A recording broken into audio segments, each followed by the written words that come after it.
What's up, everybody? Welcome to Sidekicks Talk Comics. I'm one of your hosts, Jason Slide503, and joined with me, as always, is... What's up, comic friends and fiends? It's Rob in front of the Great Wall of Comics. See that? I got it right this time. I pointed in the right direction. I must be getting good at That this. you did. In a world where a man points in the correct direction. I know, right?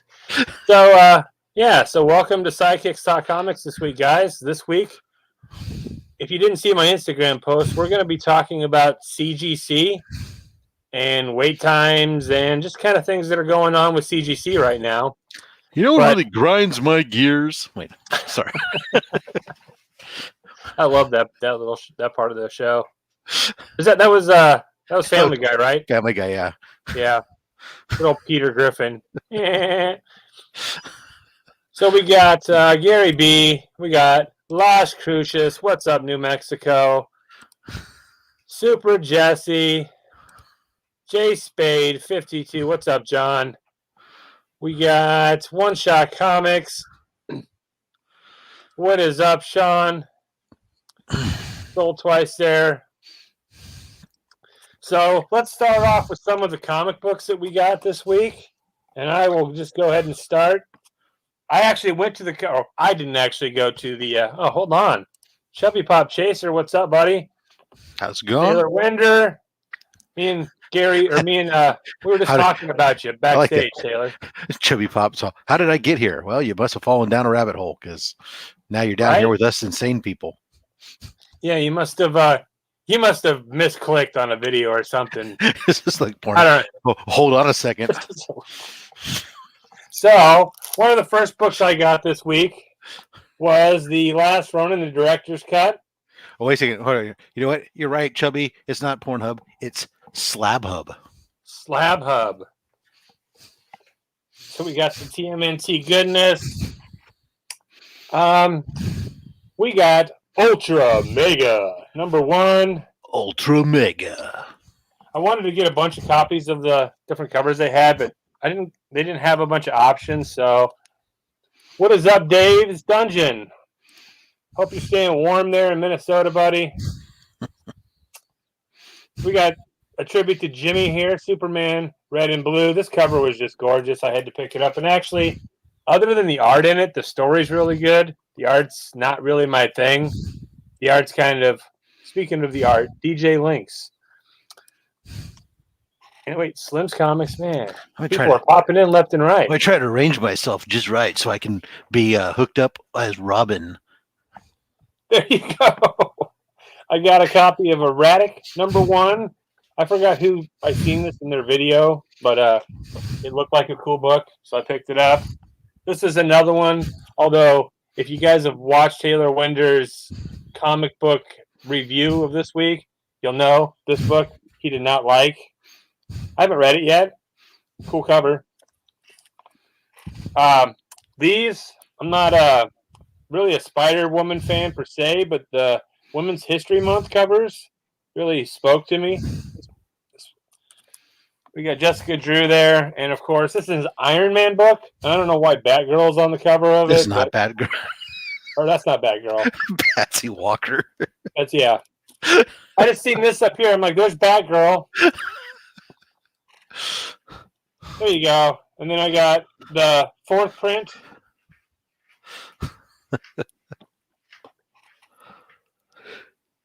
Then we got, there's the Catwoman that you said you just dropped. I don't know how you cannot pick up this cover. This I picked up Jenny, Jenny Frism. This is a great cover.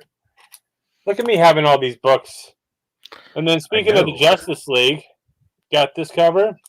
If you guys have not seen the Zack Snyder cut, I don't know why you're here. You should be watching that instead. I'm here because I'm co-hosting the show. Then we got Black Suit Superman there with the Flash and Darkseid. That's all I'm going to say about that, Darkseid. Some more Zack Snyder goodness. I was telling Super Jessie she fell asleep during the Snyder cut because it was late and it was long. And I'm glad she did, because she didn't actually get to see me cry during the little tribute to his daughter at the end. So, yay, Super Jesse for falling asleep. And we got Nightwing. So there you have it. That's what I picked up, guys. Let's go ahead and let's swoop Rob over there. Show us what you got, buddy. All right, so real quick, I picked up the Iron Man. I love the 2-color thing that they're doing there with some of these. So I grabbed the Iron Man for some reason. The Catwoman, I dropped it after my pre-orders run out. So I'm pre-ordered for the next couple months. I'll still get it, but I am going to drop the story mostly because it no longer is necessarily tied in. I'm just kind of get bored with it a bit. I got the B cover on the Nightwing because I do usually pick up the DC B covers. I like the minimal trade better usually. X-Force, for some reason, I'm still picking up this confusing garbage. Hey, you said it, not me. Yeah. The Trials of Ultraman, because I grew up with man in rubber suit and can't help but pick up more Ultraman. I asked for Ultraman, but that was not actually the Peach Momoko Ultraman. The 1 in 25 and the 1 in 10 on the Ultraman. Nice. Then the Radiant Black, issue 2, and the incentive. Nice. I'll hold that up again. I went quick. There it is. Look at that incentive. That's kind of cool. That's gorgeous. Ultra overkill, potentially, Ultra. but I can't help myself when it comes to Ultraman. It's just like kryptonite. I know. I want it. Yeah, it's our childhood. Like, you know, I watched that as a kid myself. Just love anything Johnny with monsters. Johnny Sacco and his fighting robots, space giants. Yeah, that was like running home from school for me. So, yep. What's up, Ramon? And then we got Mr. James Willie. So this week, guys, like I said, we're going to be talking about CGC. I'm sure we've all seen these videos as of late of, like, I think Jay Blitz had a video where he got like a bug in his CGC slab. Jason Parker had a video where he got the wrong label on some pretty big books. So I just watched one. A dude opened up 4 of those mint, the silver mint based, like Amazing Fantasy, 2 Amazing Fantasy 15s, Superman 1. Yeah, open those up, and 3 of the 4 of them were wrong. Yes, that's Jason Parker. He gets super excited when he usually gets it. He was not excited about there. So how could you be? Right? Yes, a pressed bug. I think the bug came back like in an 8.5, but the comic was a 9.8. So But yeah, but the big thing is people have been complaining about it for a while now has been the lead times and the length of time, and everybody's got their story of their 6 months or more waiting. I know my very first experience with CGC was a 6-month wait, and I just kind of chalked it up to the holidays had come in between and everything else, but it's been progressively getting more and more prevalent to the point where now we're in situations where people are talking about, I've got stuff that's been there for 2 months that hasn't even been received in the system yet. It's just sitting there waiting to get checked in. Yeah. So actually, speaking of that, Rob, why don't you read the little thing they shouted out basically to the community? So, I mean, obviously, CGC addressed the issue this week to somewhat and said, to nobody's surprise, they admitted that they have experienced an extraordinary growth in demand and an expert in impartial grading services. Unfortunately, there's been a result in slightly longer turnaround times. Blah, blah, we skimmed that. They're claiming they can't rush their service, which is fine. They've hired more than 70 new employees in the last 3 months and purchased another 21,000 square feet of space. Right. Well, obviously, we'll get into this unpacking some of that. COVID affected them from a space issue. You had to space your employees out. You couldn't have as many employees. We understand that. We'll get into unpack some of this in a bit. But essentially what they're saying is, hey, we're sorry. We can't rush it. We're trying to hire more people. We have more space. We're not able to accommodate any special requests. And we're doing what we can. We care. We swear. Right. It's essentially a ton of job openings. But you have to be there in Florida. Yeah, you have to be there in Florida. Here's the thing. I mean, we all like in one of my group chats, Steve Burke from Burke 50 or Family 54 had just posted. We all love CGC when we get the 9.8s, and we love the grades. But then when things excuse me, when things don't go our way, we're quick to judge, and that's Well, that's true. That's consumerism, That's right? exactly it. I mean, as the consumer, I'm as happy as my last good experience, and I'm that's yeah. I mean, when we spend as much money as we spend, I mean, CGC. I'm sure everyone in this chat that's ever sent anything to CGC knows it is not cheap. When you send multiple books, like I have like 56 books at CGC right now, and some of them have been sitting there since November 3rd, and they just showed us they just popped up as received like less than a few weeks ago. So they sat there all that time. My complaint isn't that they've been sitting there all that time. My complaint really is it that hard to go into a computer and be like, okay, we got these books. Let's hit a button so that the person that sent us, set amount of dollars worth of comics has a peace of mind and knows that, hey, guess what, buddy? We got your books. It's not that so hard. so yeah. So I mean, I understand that, and I said let's back up a second, right? And let's understand a couple things.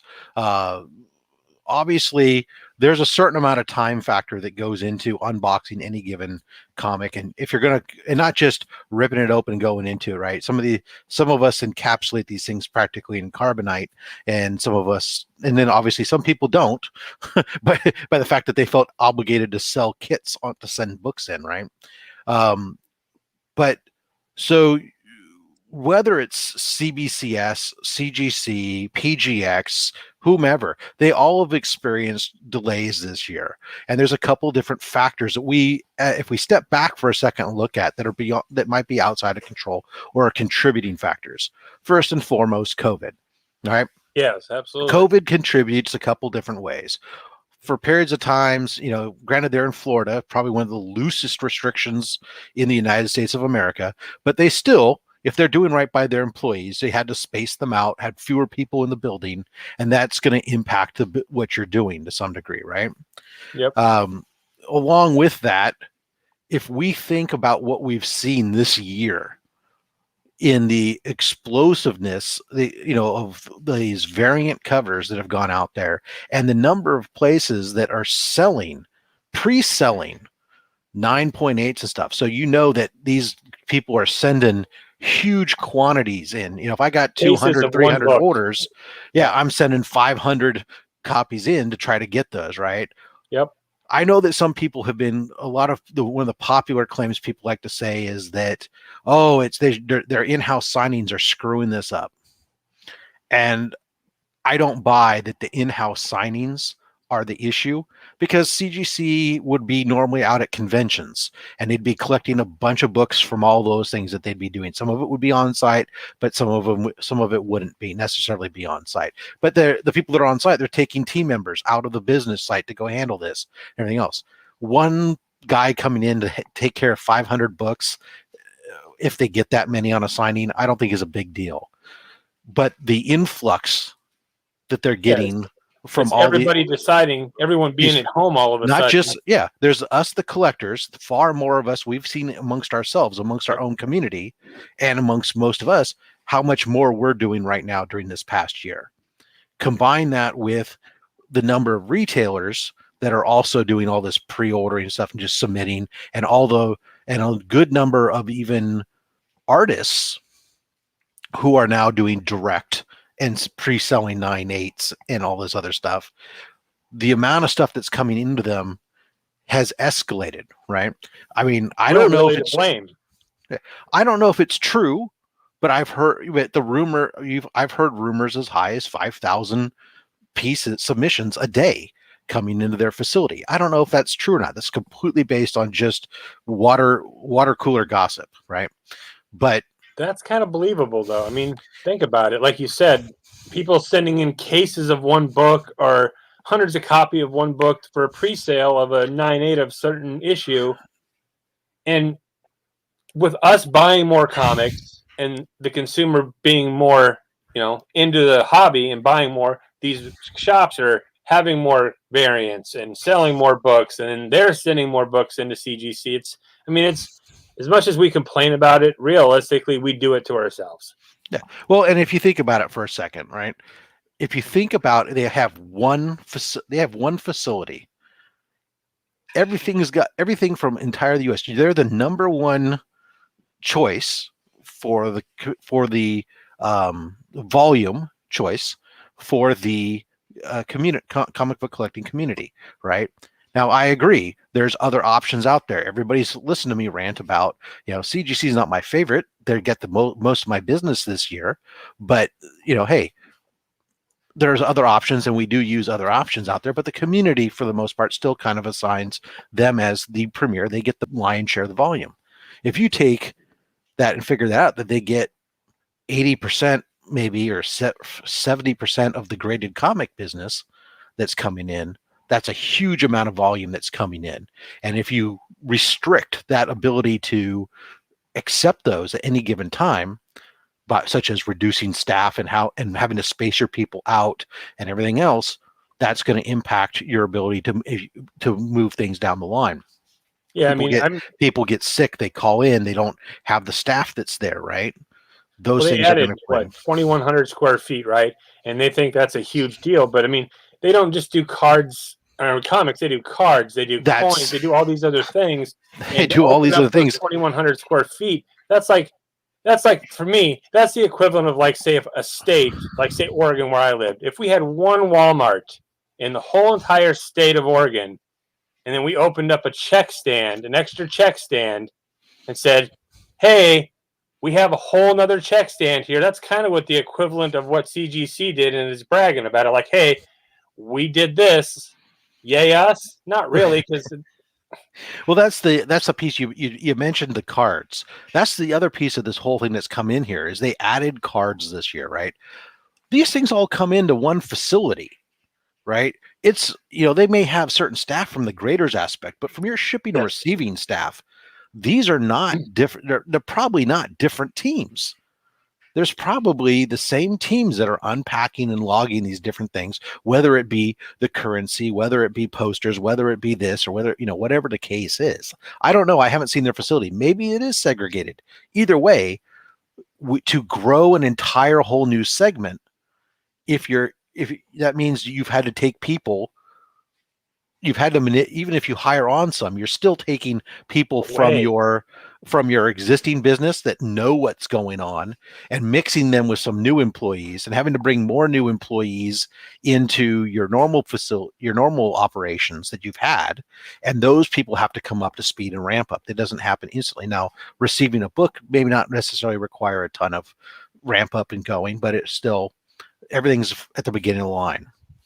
Yeah, that's another thing, like Gary B is saying right here.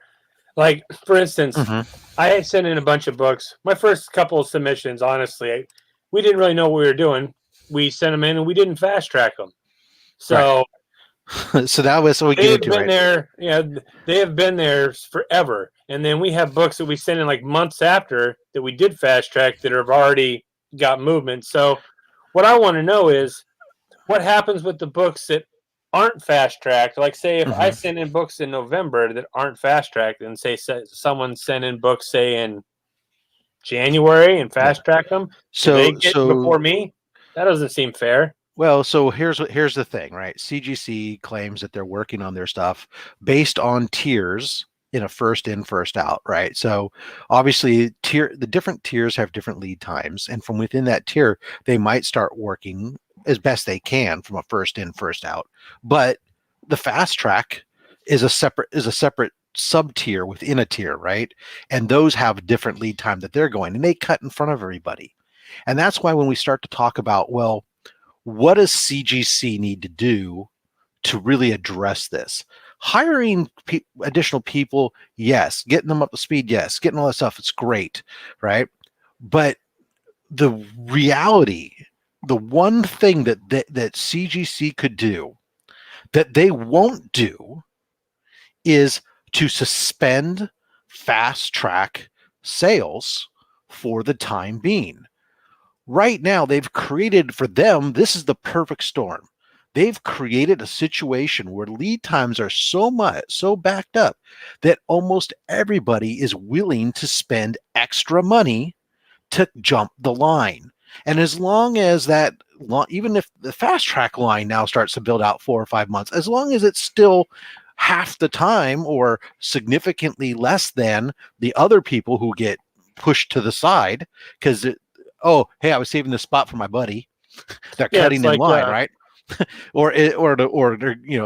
It just compounds.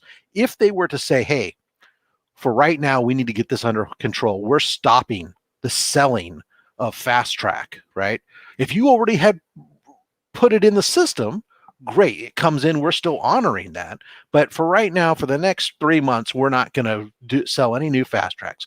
Well, either people are going to hold off and not send their stuff because they want it fast tracked, or they're going to send it in normal. Either way, they get people stop jumping the line, and they can start to get caught up on some of these things. Catch up, exactly. Because and the bottleneck, of course, is grading takes a certain amount of effort, but the pressing.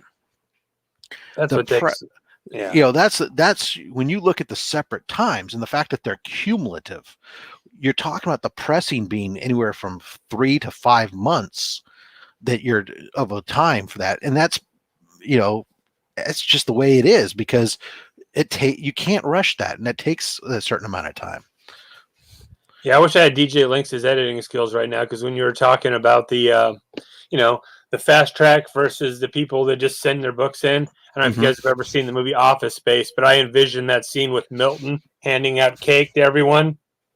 He's the guy that sent his books in regular, and he's handing out cake to all these people that are fast tracked. And by the time they, there's no more cake left. So, yeah, no, I mean, I've seen some of the stuff there comically, Comic Hunters referencing it, comically correct, talk about on submissions, and obviously, one of the things you can do to help, I mean, if you cut your lead down times, is having yourself pressed at an independent presser, right? Now, that for some people, there's a balancing act with that, right? Obviously, I have several books right now I have some books I've sent in and I've said, CGC, you guys go ahead and do these. They're like my golden age books I've sent in. I've said, okay, CGC, you go ahead and do it because I don't want to ship it around bunch of different places. And to be perfectly honest, I'm still evaluating my current presser. I don't necessarily trust him with my golden age books yet, right? But if you have somebody, especially like on my moderns, I can send them to him. Great, he turns them around within 20 days, gets me my books back from pressing. Then I can send them off to CGC. I don't have to sit there and ask for any pressing from their aspect. That cuts 4 months off my time, right? But with that, I take on extra risk by taking on an independent presser in that I'm shipping those, unless it's somebody in my local neighborhood, I'm shipping my books to them. They're handling them. They're shipping them back to me. And then I'm shipping them off to CGC, unless I'm having him be a forwarder and forward them directly to CGC for me, in which case, then that's probably costing me the extra money and some of the extra money, right? So, it's just a matter of your personal preference on what you want from your time aspect versus everything else. It's all a learning process too. Like I said, when I first started sending these books in, I had no idea I was doing. And when you start sending them in, you start realizing, you start figuring out, what you should do. Is it worth it to pay this much more to get it fast tracked? And honestly, I think it is. That extra little bit of money to pay, per book. I mean, it adds up, but it's worth it. Well, see, then that's the thing, right? So you start, if you're adding that, and then you're adding a little special label, and you're having this, and oh my God, it just adds up really fast, right? Here's the thing: the fast track is fine and dandy, but if my product is going to sit in their receiving dock for 2 to 3 months before they're going to receive it into the system. Then and start the timer. Then I don't know if I really gained anything. If I'm going to have to wait that long, I might as well just wait a little bit longer. And if I'm sending a 20 book submission, save $200 and something on fast track fees. Yeah. It all depends on what you're going to do, though. Yeah. Exactly. Like DJ says it perfect. Right? He's flipping he's fast tracking his flip books. Great. Yep. If you know you're going to get the money back, you're going to make it back, and especially if it's something that's a timely, because a lot of times it's all about hitting it while it's still hot. If you're not hitting it while it's hot, well, you might as well not, right? But versus for me, I'm sending stuff. 99.9% of what I send is my PC. Yeah, So that's all. That's another thing. Is it for your PC or is it for you to sell? right. So I can wait, and so I have a mix, right? I have a couple books that I've put in there that I've fast tracked, or a couple books that I didn't, because when I'm sending something that's a golden age, based on its tier, it's already a faster turnaround time based on the tier because it goes through a different segment. But at this point, I've kind of built myself where I have I keep sending stuff, and I have a staggered flow. So eventually, I'm going to start getting the stuff. I'm going to get like once a month. I'm going to be getting like shipments from them because I got to front load the engine, right? Yeah, I don't know about that's what I thought too. I thought I would start seeing a steady flow, but if you're not fast tracking them, you're not going to get no steady anything. Listen, but on the other side, the flip side is we do have other options, and the community has to speak about and by utilizing the other options, right? We see CBCS has gained a lot recently. I'm hearing from different dealers, and I'm watching different things where some of these people who are facilitators are talking about the fact that they're getting a lot more people requesting CBCS. The buzz around their slabs is generally very good. The fact that now that they have their census, I think that their census report is, once you get used to it, it's a little bit better and easier to utilize, and really gives you a little bit more detail than the CGC census report does. So it all depends on personal preference too. Like right. I don't know. I'm a little anal where it comes to like certain things. Like if I collect books for my personal collection, that's super, Jesse. I'm weird. Like maybe I only want CGC books for my personal collection. There's a lot of people out there like that. People. I know there are people. Obviously, I'm not one. I have 3 different companies on my wall, and I don't care. And to some degree, sure. When it comes down to certain books that are higher value or something, yeah, okay, I do. But when it comes down to lower books, especially, hey, I still got books that, despite my recent issues with PGX, I still have a stack of books that are accumulating that are going to eventually go off to PGX, because I just want to have them, they're signed books that have very little value, but I want to have them certified or verified, authenticated, and encapsulated and preserved. And so I'm not going to spend a lot with the others to do that.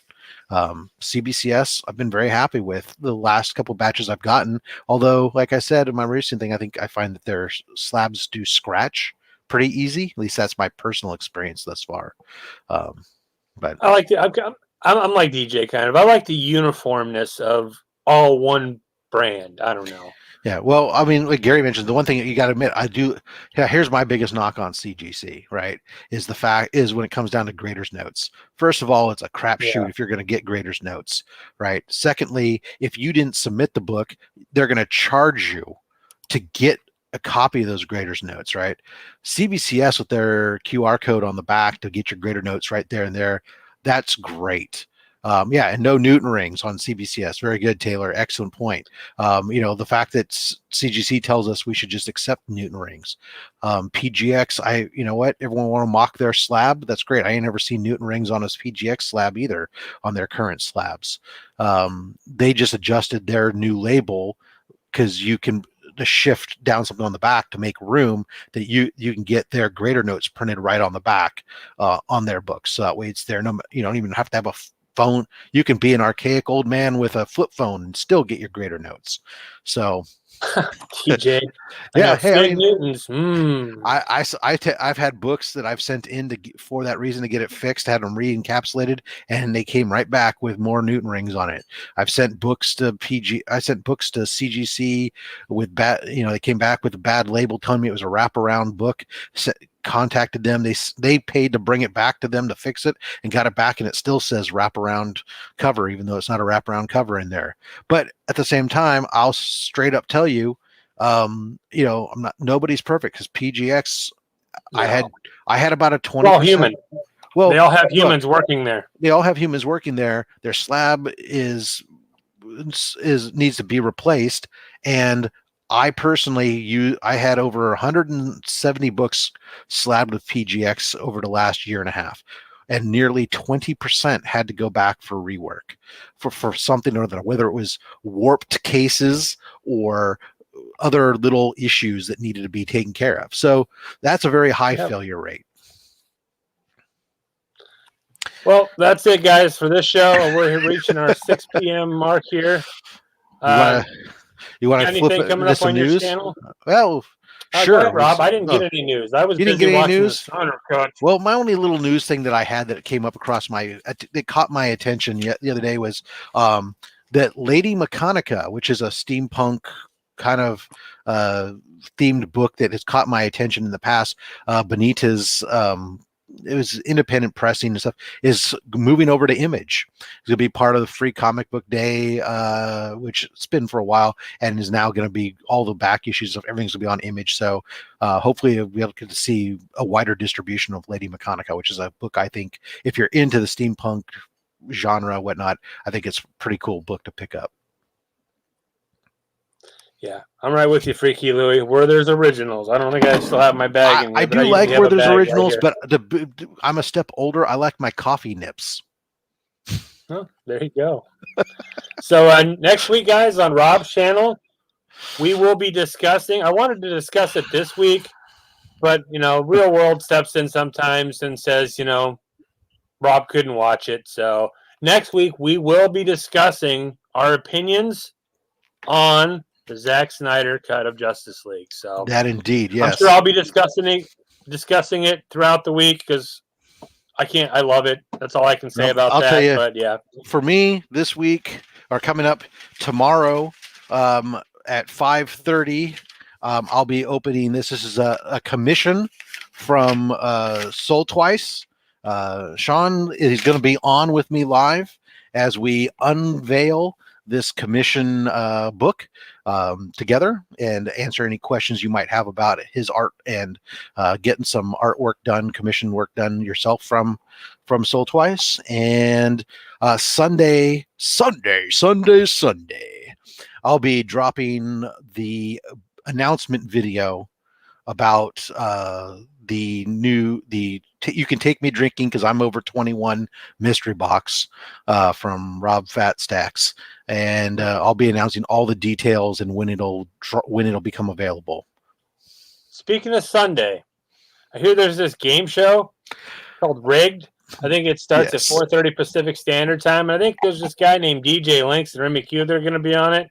It's hosted by a couple douches, Slot Up 503 and Taylor Winder. But, on Sunday, there's a game show that you funny. can't miss. It's Rigged. Información en español. So that's it, guys.